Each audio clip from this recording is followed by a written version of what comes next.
Mr. Jerry Vaval. What's going on, bloody? JTG. What up, what up, what up? Let's welcome the audience to another episode of Giant Fundamentals, the podcast dedicated to empowering men, tackling the vital issues of mental health. And I'll start off by saying my mind feels great, my body feels great, my heart feels great. And my giant gratitude, I actually just forgot it. Like I have a brain fart right now. I just forgot my like I had it on the tip of my tongue and I don't know where it went. Um, I'm just grateful for. I'm gonna let you go because I'm trying to remember what the heck my gratitude is. It's been a long day. Man, yeah, my mind feels good. I feel my mind feels clear, man. I feel so much clarity. I feel focused, man, and it's like I see the light at the end of the tunnel. Hmm. Remember, I was telling you that last week. I was like, every time I could tell, every time I'm taking the next step in my healing, because it's as if there's this wall that comes down in my brain, and then I see the path clearly. I'm like, oh shit, this thing has been blocking me this whole time. It's like I knew it was, but then when the wall comes down, it's like I could see, oh, this is the path. Just walk straight through. So that's a blessing within itself, man. I'm like, yo, yeah, my heart feels good because I don't feel so stressed. Yeah. I don't feel stressed, man. I feel at ease. And then my body feels great because I've been exercising. I mean, I went twice today. I was like, you know what? In between sessions, I had like a 3-4 hour break. I was like, I do not want to fall asleep because taking that nap during the day, you know me, my naps be an hour and a half, 2 hours. Let's So that go. throws me off. It has to be because you only sleep for like 4 hours out of the night. Yeah, I know. And then after that, it's like I'm struggling to fall asleep. So I'm glad I took that walk to the gym, had a good, quick little 30-minute workout, walk right back. So Yeah. and now we're here. So yeah, man. I think my giant gratitude is essentially what I just said, like the clarity. Yeah. I think I'm just really thankful for being able to have the motivation, not just the motivation, but it just being a part of me to just love to do the inner work. Right. And I was talking to a client. I was talking to a client, and he was like, "Oh man, this thing be hard, man. It just be bad. Like, man, some days I just don't want to do it." And I was like, "Yeah, it's not. It's not easy. Hmm. That's why it has to be something that you value because your emotions will take you everywhere, especially when you start to have certain epiphanies. Man, shout out to my therapist, man, Yvonne. One day we got to get her on the pod, man. That Hispanic lady, yo, she be taking me places. I be like, oh man, every session is like, duh, yes, that's what it is. And we just keep, it's like we continually keep going back to the core, going back to the core, and we just keep pulling out more layers from the core. More, it's like, wow, this is crazy.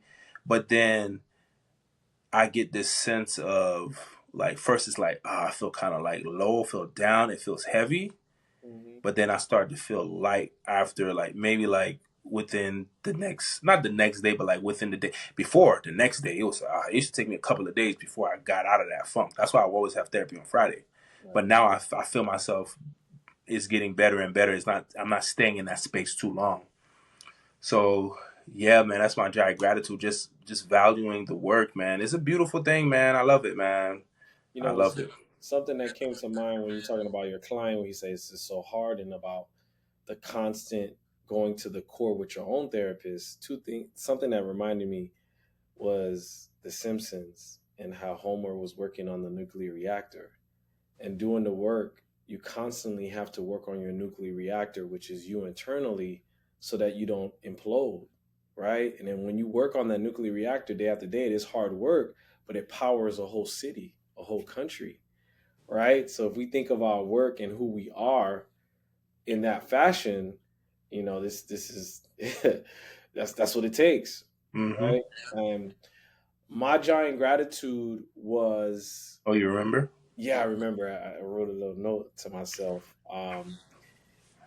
It came from that feeling, and I've had some over the last 4 years. I've had some really embarrassing things that have happened to me in my life, right? And understanding, we talked privately about something embarrassing that happened to me at work, and I had that feeling of needing to explain my side of the story or needing to explain to them why this happened. And even though I had that feeling, I didn't say anything, right? Because my business is my business. And I'm really understanding, it's a book I read, the art, the subtle art of not giving a fuck. And I really didn't give a fuck. I was like, yo, I'm really starting to accept myself because I'm starting to accept the narrative of myself. Hmm. I'm accepting of the fact that I know I'm raw, I'm sexy, I'm beautiful, I'm an amazing person. Shout out to you for telling me how to write in third person in my journal. And I'm also accepting the fact that this coworker, this stranger, this person from my past may think differently of me. And it's okay. It's really okay. And this kind of goes back to our last podcast that we just did on men going through divorce. That is a tough part of the roller coaster ride, is the narratives and stories that are being told about your experience in the marriage while you're going through a divorce. That's a tough part to accept. So I'm grateful for where I am now, and I love it. I love not giving a fuck.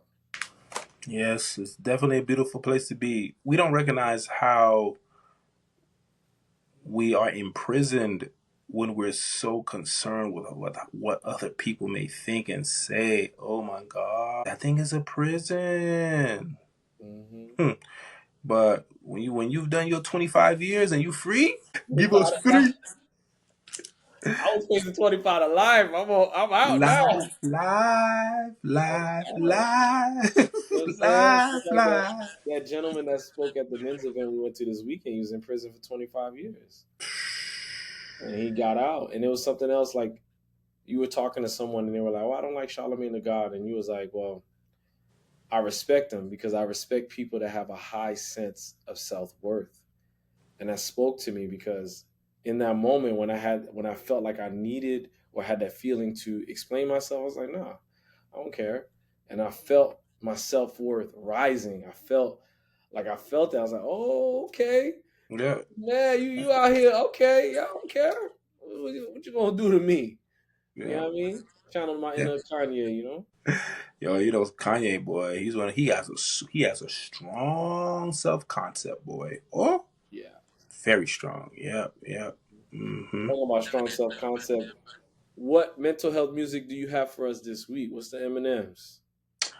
It comes from the hometown king, Ace Hood. Ace Hood. Yeah, man. Ace Hood. He said he the Michael Jordan of Broward County, He man. is. He is. I don't want nobody. I don't want Uh, Trick Daddy is the mayor. Uncle Luke the governor. But Ace Hood is the MJ. What's good? Good.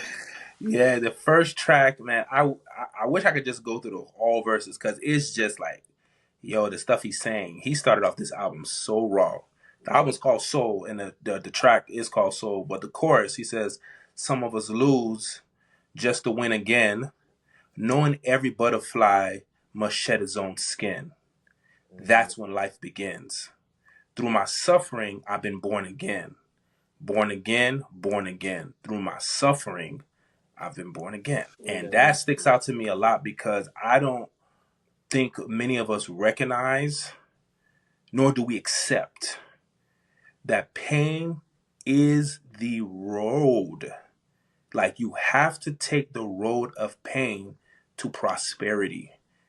And when I say prosperity, it could mean anything. It could be your career, it could be your love life, it could be your health journey, it can be your relationships, it can be your relationship with your kids, parents, it could be whatever.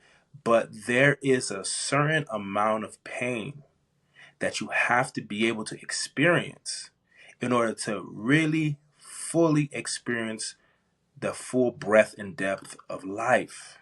And he said, some of us lose just to win again, knowing every butterfly must shed its own skin.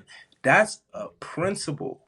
That is a cosmic universal principle. We know that every butterfly is going to shed its own skin eventually. Yeah. It's going to happen. So that's the thing. A lot of us want certain results. We want certain things in life, but we're not necessarily recognizing that, hey, there's a road to get there, and that road is pain. You can't avoid it. You can't skip over it.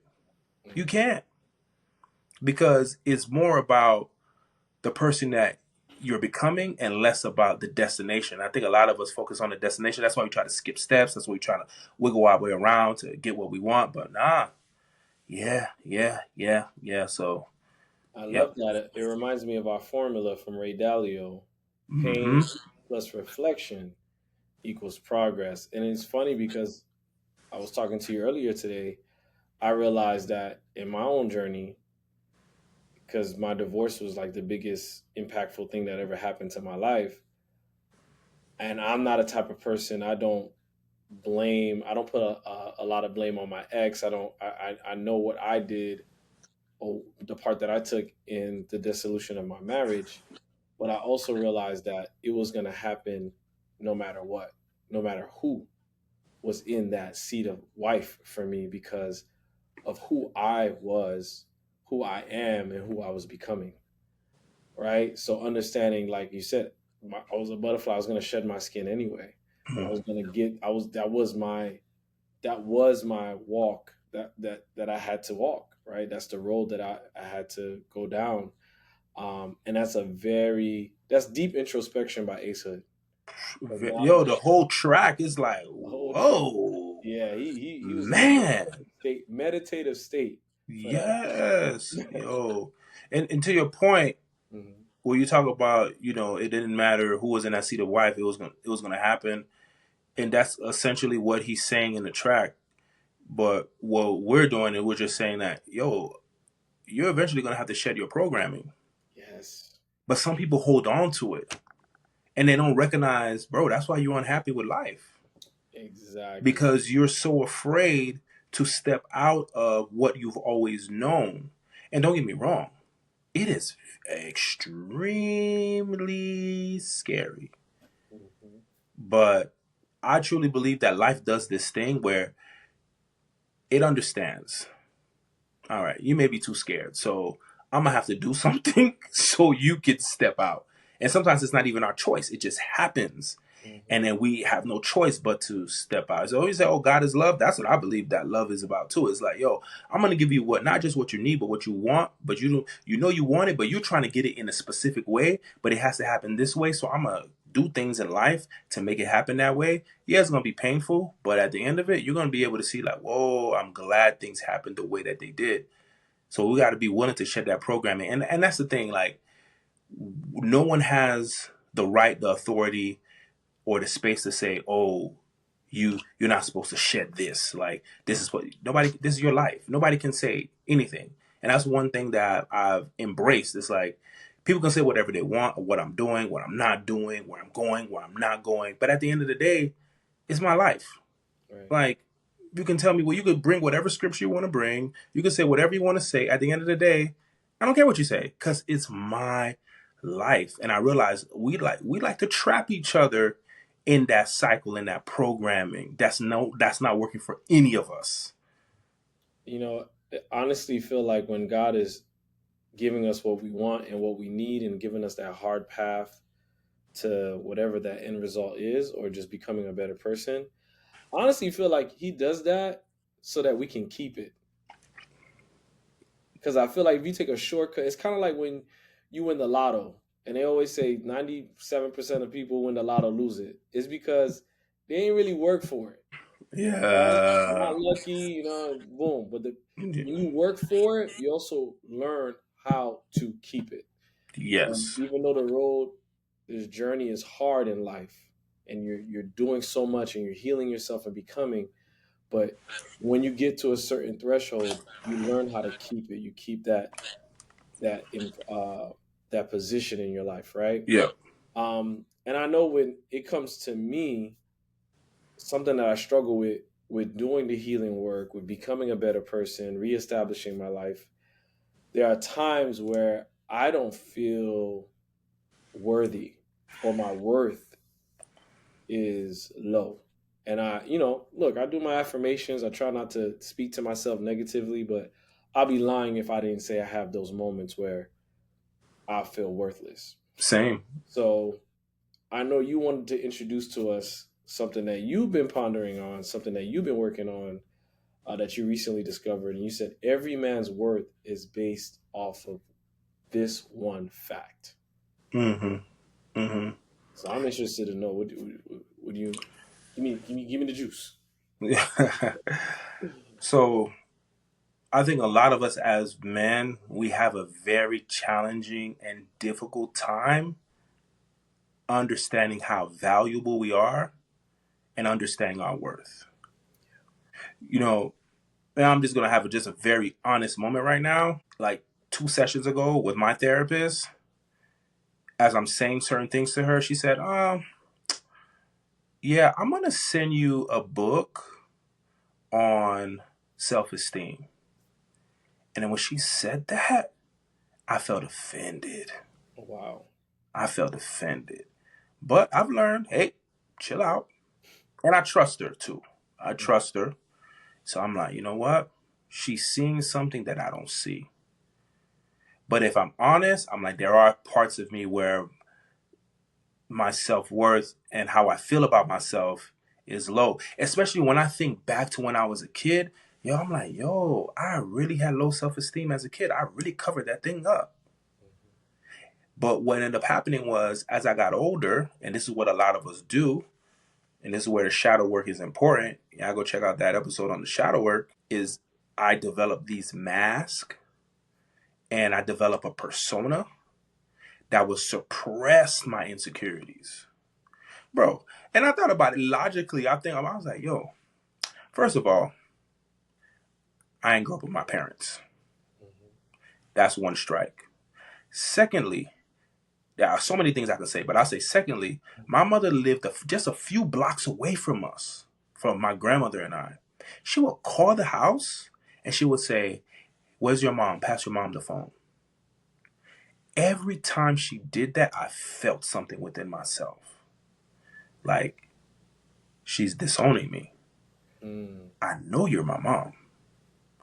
Why are you telling me, oh, go call your mom? As if my grandmother's my mom and I know you're my mother. That's another strike. Then I'm going to school, clothes, shoes, busted. You know, big on ranking down here. So everybody ranking. So I got to make sure that I'm on point. Get into fights. All these different things. Like so many different things happening in my life as a kid. And I'm like, damn, of course I'm gonna have low self-esteem. Of course. It only makes sense. But I think the root of my low self-esteem as a kid was feeling as if I wasn't loved, man. You said something yesterday that was so powerful that I never thought about. And how you were saying how you were talking about a friend of ours, and then I see myself in that category too. Is like, yo, a mother's love, like, that thing is important. And I'm like, when you said that, I'm like, that's why I've been so angry my entire life. That's why I've been so hard hearted my entire life. But then I think back, I'm like, the only time I felt that mother's love was with my godmother. mhm, And I literally only had that for like from like 3 years old to 7 years old. So I only had it for 4 years. But bro, I could vividly, distinctly remember the emotions I felt and I feel towards her. I could remember those moments. So I was like, damn, what if I had that my entire life? mhm, My worth, my self-esteem would be through the roof. And you see, the thing about it is, I want to speak to all of us, man. We got to stop lying to ourselves. Bro, it's okay. You're struggling with low self-esteem. You don't really know your worth. You trying to have this big job, big cars, and man's house, and you trying to like do the things that society says that a man should have. Like you're trying to be this high value man. Bro, you hurt. And it's okay. if you don't get to that point where you admit it, you can have all those things that you want to have. But eventually, one day, it's all going to come crashing down. What Kanye say? When it all falls down, Mhm. it's going to fall down eventually. Let me add I to that. Go ahead. Yeah, I just want, because just to clarify, not even clarify, but to expound just a little bit on it. The statement I made was I noticed that a lot of my self esteem and other men that I'm around comes from how loving their mother was, Yeah, right? And that also, and for the women that listen to our podcast, also understand being a ladies' man has to do a lot with mother's love, right? I strongly believe that too. Yes. So I could remember when I was small, because when I was young, those ages 4, 5, 6, 7, 8, up to like 11, I was in everyone's wedding. Everyone in church wedding, I was always the ring bearer or the junior groom. That was me. So I could remember how cute I was and how much my mom's friends treated me and how that made me feel. So I always lover boy, Jada lover boy, always came from wanting to be in the attention of women and how that helped my self esteem. So women also have to understand, because I've been there and I know men who are with women that don't really desire them. Right, your girlfriend doesn't really do romantic things to you. She doesn't really say how handsome you are. She doesn't really uh, highlight your worth externally that way. And I know that touches a lot of our mother wounds. Mm, So I just wanted to kind of like further explain on that, expound on that, because I think that's something that we discredit sometimes and we don't realize how it's connected to the popular guy that we have in our circle sometimes. yeah, very much so. And that right there, it just leads us into the fact that this is the thing that every man must know, is that you have unconditional human worth. So I we've heard. heard unconditional love, but unconditional human worth. But here's the thing. Society has done this thing Mhm. where it has attached our worth only to socioeconomic status. Mm. That this is the struggle that a lot of men are having. So if I want to take a woman out on a date, I'm already thinking to myself, and I know a lot of men out here could think like, "Yo, okay, I got to make sure my car is on point. I got to make sure I have enough money and more. I got to make sure that my clothing is right." Like we're thinking about every single thing externally because society tells us if you don't have your stuff on point, then a woman's not gonna want to fuck with you.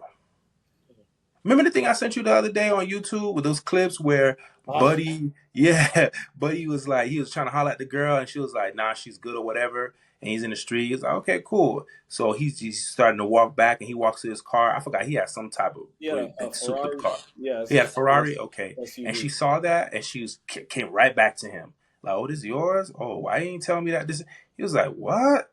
Like, what do you mean I ain't tell you that? And that's actually a thing that's going on in Atlanta. That's what they're doing. Hmm. They're doing that, like getting women like that. And it's like, yo, so you telling me now that you see that I have a Ferrari, now you're interested in me. But before you weren't interested in me. I was just a stranger on the street trying to get your number. But now all of a sudden, you circling back and you're trying to get with me.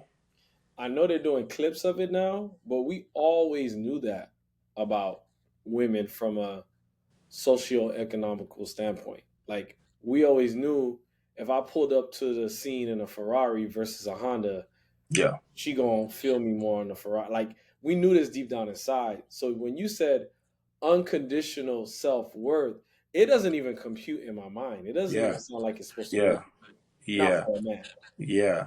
Yeah. And that's the thing. So it's like what's ended up happening. And it's all capitalism, right? The more you have, for some reason, the more your worth is. And this is what Kevin Samuels was talking about when he said a high value man. But I don't think people really caught what he was saying though.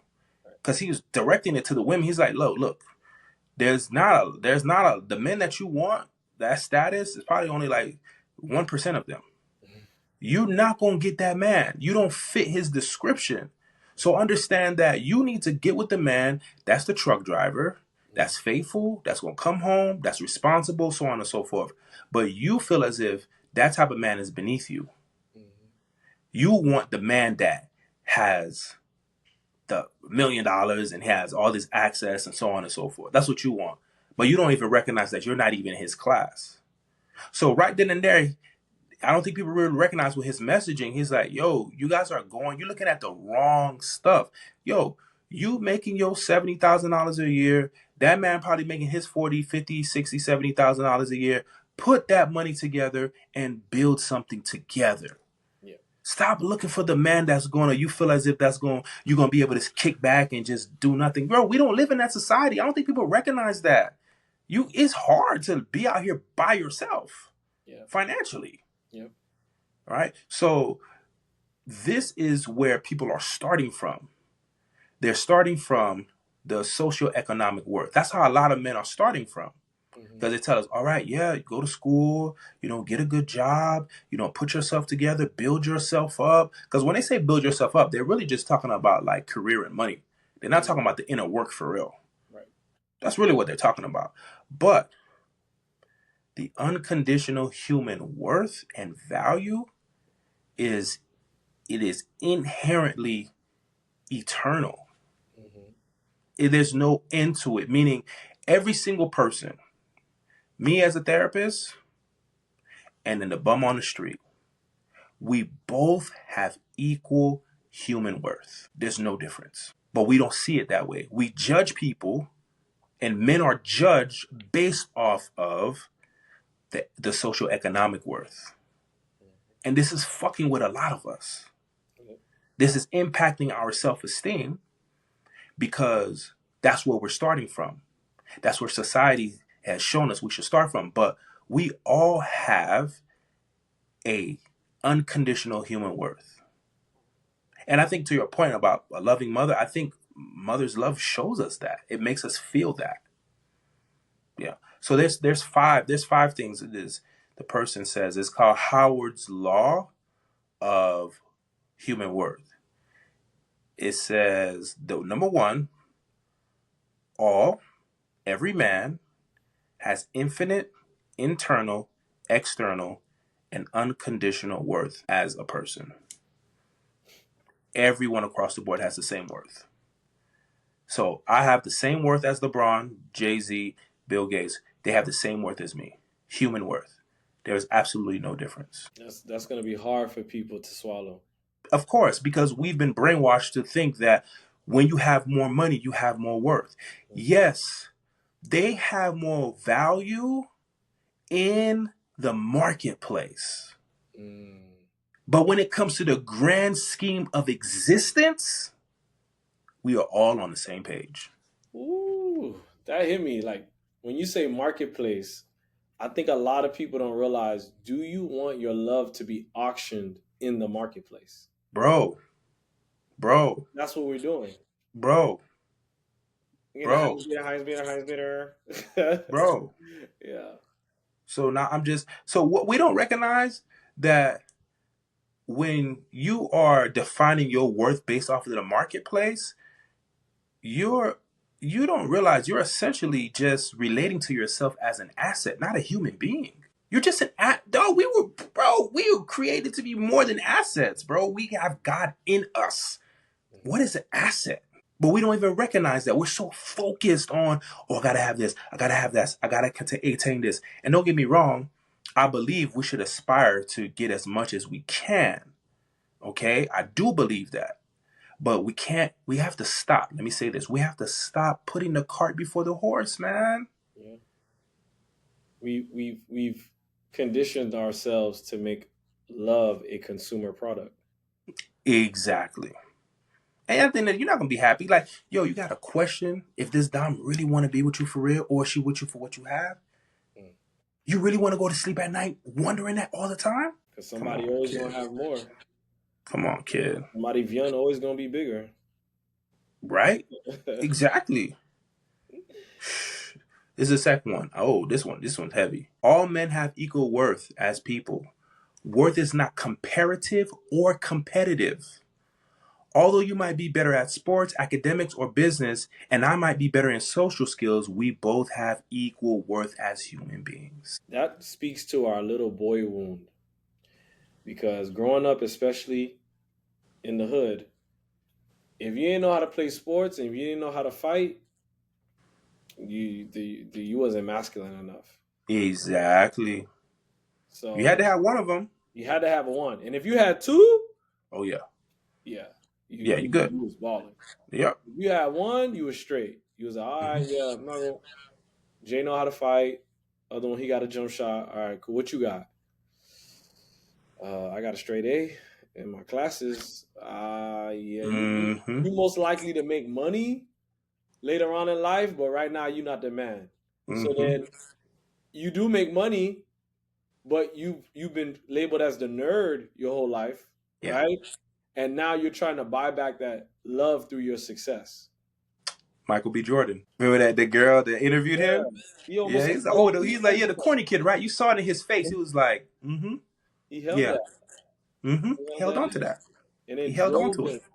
drove him to be successful. Mm-hmm. But at the end of the day, now he even said in another interview, he's not even sure he'll be able to be married one day or truly in love because he's at such a status where he's working so much and he's not sure that he can find someone who can truly love him or even keep up with his lifestyle. Wow.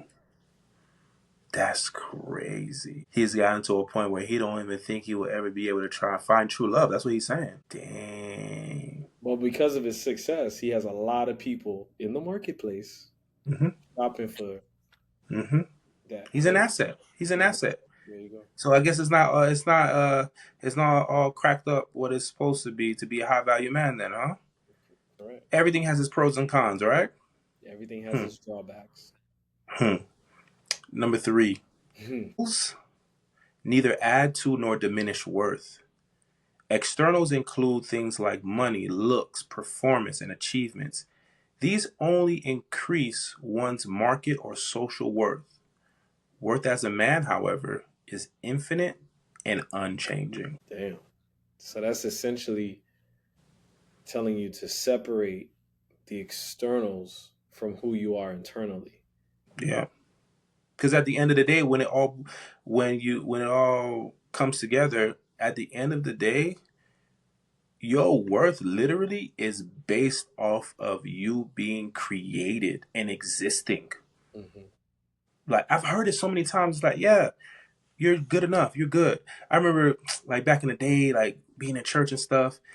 Out here, there's what's that text? It would say, "Oh, when Jesus was getting baptized, the dove descends on Jesus, and then you hear the voice from heaven, and the Father says, 'This is my beloved Son, in whom I'm well pleased.'" And then when you look at that, when that happened long before Jesus healed any person, long before he did any work, long before he walked on water, long before he did anything. That happened. Hmm. So that's what this is saying. It's like we don't need to do anything to prove our worth and our value. For the simple fact that we are alive and we have been created, that's good enough. But the problem is, from the very time that we come into existence, we come into this world, we have some level of understanding. At the age of 3, 4 years old, there is already programming that's saying, hey, no, you need to do this way. Because if you don't do it this way, people are going to say this about you. If you don't do it this way, you're not going to be liked. If you don't do this and that and that. God forbid you don't have a loving parent. Ooh, it just makes it even a whole lot worse. Yeah. It constantly has you, which is the capitalistic mindset, earning your love, earning. Earning your, and that's the thing, bro. That don't even make sense. How you earning love, bro? How you earn love? If you know what love is, why are you supposed to earn love? And see, this is the challenge I've had my entire life: earning love, trying to prove. Literally, it's like there is this inner conversation, this monologue that I've had my entire life. Oh, I'm gonna prove to my mom and my dad that I'm worthy of love. Hmm. So I'm gonna be preaching different places. I'm gonna be going to across the country, going to juvenile detention centers and schools, motivating kids, raising over $1 million to go to overseas like Africa and Haiti, stay there for months, help different people out, and just be this great, great person so I can prove to them that they made a mistake, that I was deserving of love. Some of us do it that way. Some of us do that in our careers. Some of us do it in trying to be family men. A lot of us try to do it by being that good guy, that people pleaser. So how would you walk someone through? Because growing up, especially as men, if you don't provide and protect, you don't deserve a woman to love you. You don't deserve a woman at all. You don't deserve a family. So how do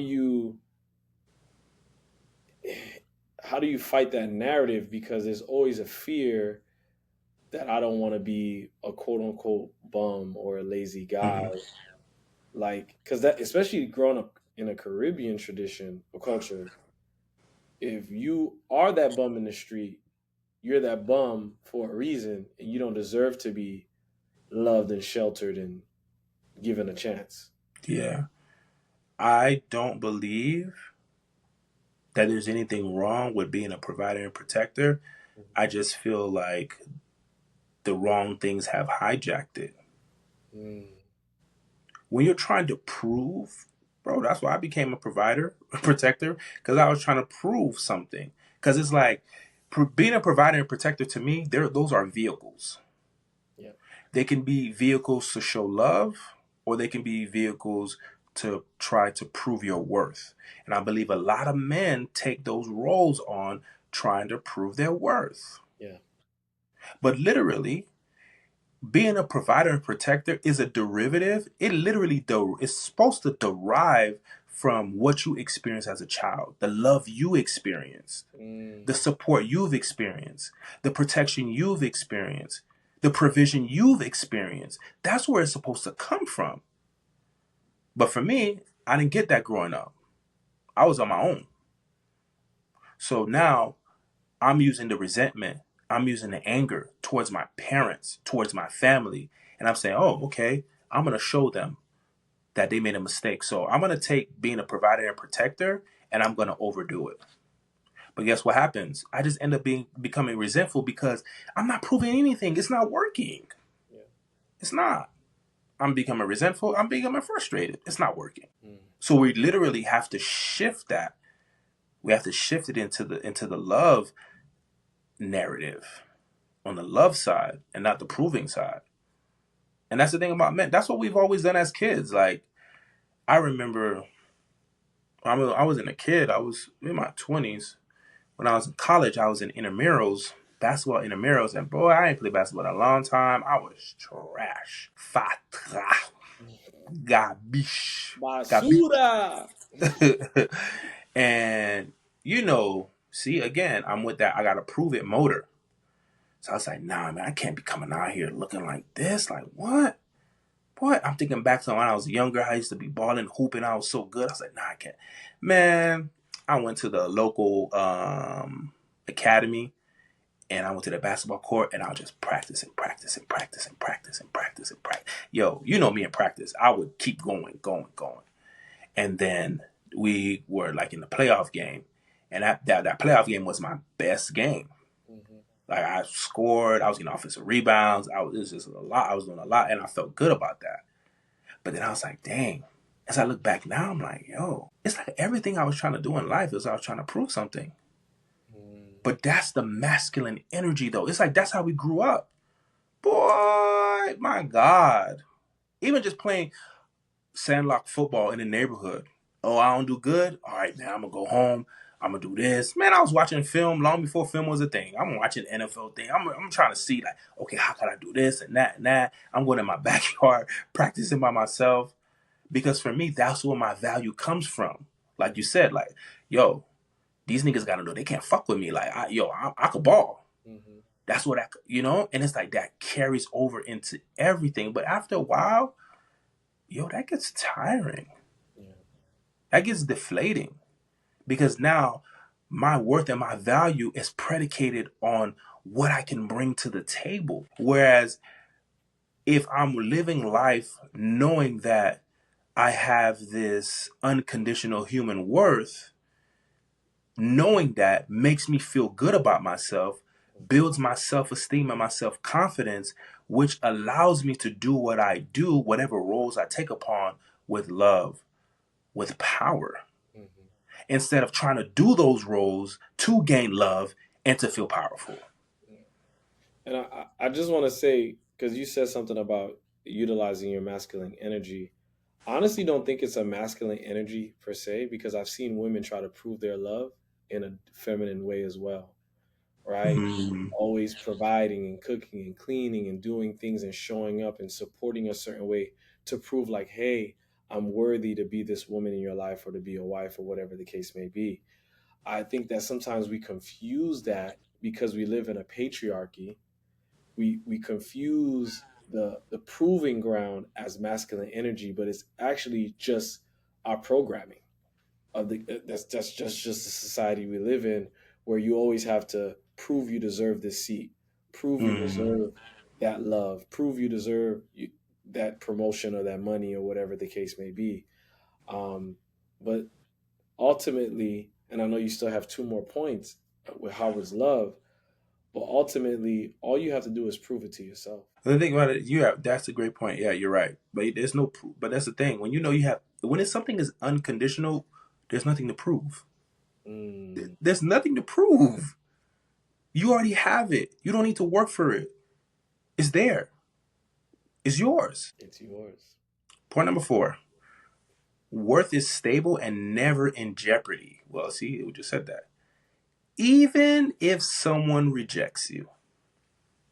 That's tough to swallow, kid. Yo. 'Cause And a lot of us are rejection avert. A lot yes, of us have rejection sensitivity. yes, So many of us live our lives trying to avoid being rejected. And the reason why we do that, because we feel as if when we are rejected, that says something about us. yeah. Once you reject me, I'm like, all right, I gotta go to the lab. That's when I practice. Oh, I got rejected. All right, I gotta come up with new lines. I gotta get a new wardrobe. I gotta go rent a car for a week. You know what I mean? I gotta go get me a Rari. So like that's just because we feel like, all right, if I had everything, there's no way she or anybody else could reject me. Even in sales, I've been Mm, working sales on my. Once you get rejected, and I'm used to rejection because that's part of the job. But it's mhm. like it's something I gotta fine tune. When really it had nothing to do with me. That person has a whole nother, Yeah, dog. Yeah. to the point where Yes. you could holler at a girl and she could say, "Nah, I'm married," and we take that as rejection. As like, damn, I got to get her to still. I got to still get that, even though she's married.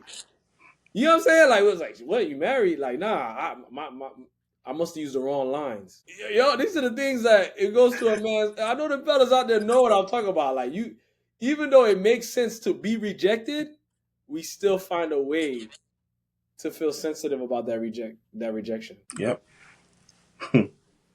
Number 5. Worth doesn't have to be earned or proved. Well, I just said that. Mm. It already exists. Just recognize, accept, and appreciate it. There's silence because I have no words. I mean, Hmm. That's a brain fuck. It is. It definitely is. Because it's like, yo, I lived my whole life trying to prove. Kid. So you telling me I've been living life like in a way I just make it harder on myself? Yo, but look, man, when you don't grow up in loving environments, man, when you're judged and you criticize, or even if you are the one that you're witnessing someone being judged and criticized, it hurts you too because you're like, oh man, I don't want that to be me. So let me make sure I act a certain type of way. So when you grow up in those type of environments, just always trying to prove. You're always trying to prove. So you're telling me I don't have to earn my worth. I don't have to prove that I'm worthy. It already exists. I just have to recognize, accept, and appreciate it. That's what you're telling me? That don't even sound right. Yo, kid. And this is and you see, This is the fact that every man must know about himself. You already have worth and value. Matter of fact, it is unconditional. It is eternal. That's what it is. You don't have to work for it. There's nothing you can do to earn it. You had it the moment you came out of your mother's vagina. You had it. Maybe before then when you were conceived. You had it. You know, I think that's why I get emotional when I watch YouTube videos or movies where someone catches a big break. Like Mm. someone's walking down the street and someone wants to give them $5,000. Or they just got lucky and they just got a brand new car and some new opportunity. Like it always makes me emotional because in that moment I see those principles where it's like they're so in disbelief, like, why are you giving me this? Because you are who you are. Because you deserve it. And they're like, but I didn't do anything. It's yours. And it makes me break down because it's like, I didn't have to do anything and I still got it. Like that messes with me. It don't make sense. It doesn't. Based on our programming growing up. Of course. The programming that we're actually shedding. Correct. Well, I definitely thank you for sharing that, bro. I think we broke a lot of records in this podcast. We definitely said fuck way more in this podcast than any other podcast that we've done. You know what I mean? I love the fact that we're on this journey together. We're experiencing two different sides of it. But it feels good to have friends like you that I could grow with, that I could lean on, that could listen to me, that could hold me accountable. You know, a lot of times we say iron sharpens iron and we always think of the work, but it also comes in the misery too. It also comes in the bad parts of the journey. So even today, I was like, man, my day was going good. And you was like, your day is still good. It's just a blip. I was like, yeah, you're right. It was just a blip. And I continue to keep going and having a great day. So with that being said, bro, I love you. I love you too. Until we pod again. Thank you so much for joining us. And remember, the man that says he can and the man that says he can't are both right. Which one are you? Street cred was a major priority, and no respect for any authority. If you love school, you were in the minority. Can't be yourself, only way was conformity.